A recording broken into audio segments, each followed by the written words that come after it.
Avant de commencer, n'oubliez pas de vous abonner, d'activer la cloche de notification et de liker cette vidéo pour ne rien manquer de l'actualité cruciale du Sahel.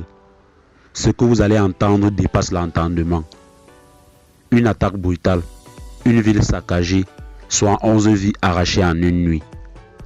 Aujourd'hui, nous revenons sur l'un des drames les plus sanglants de 2025 au Sahel.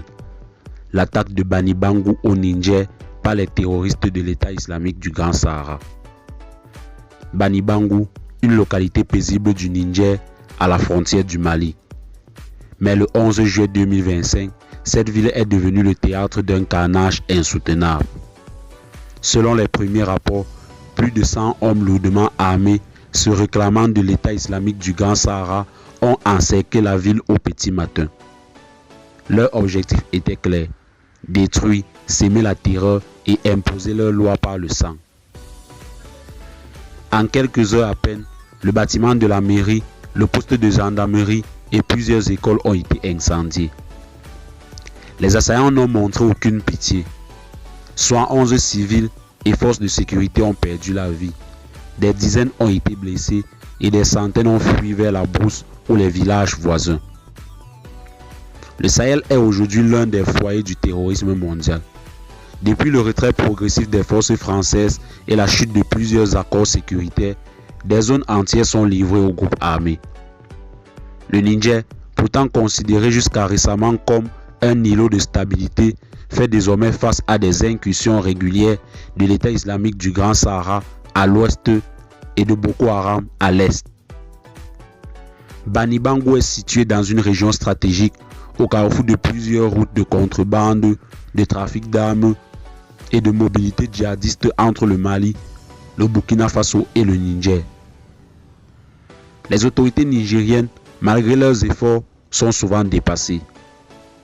Leur appel à l'aide semble inaudible face au manque de moyens et au désengagement international.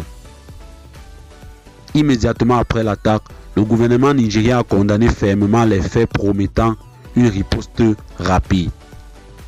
Une opération militaire a été lancée dans la région de Tillabéri, mais les assaillants se sont dispersés dans le désert, rendant leur traque difficile.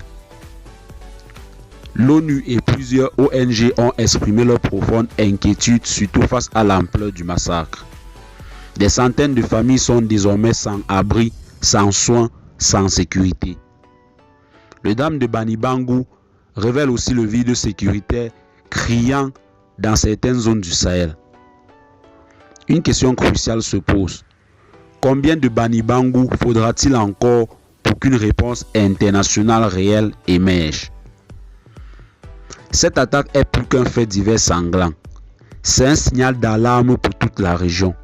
Si rien n'est fait, d'autres villes comme Bani Bangou pourraient connaître le même sort.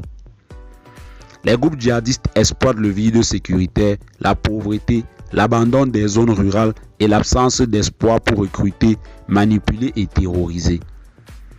Et pendant ce temps, les populations locales payent le prix fort dans le silence quasi total des grandes puissances et des médias internationaux. Le Sahel ne peut plus être oublié. Bani Bangou est une tragédie, mais elle peut aussi être un électrochoc. Un appel au réveil, à l'action, à la solidarité. Ce qui s'est passé à Bani Bangou ne doit pas tomber dans l'oubli. Partage cette vidéo pour faire entendre la voix du Sahel. Commentez en dessous que peut-on faire pour stopper l'horreur. Et surtout, abonnez-vous pour ne rien manquer des prochaines enquêtes, témoignages et reportages sur les réalités du Sahel. Ensemble, faisons du bruit pour ce qu'on veut faire entendre. A très bientôt sur Tempête de l'info.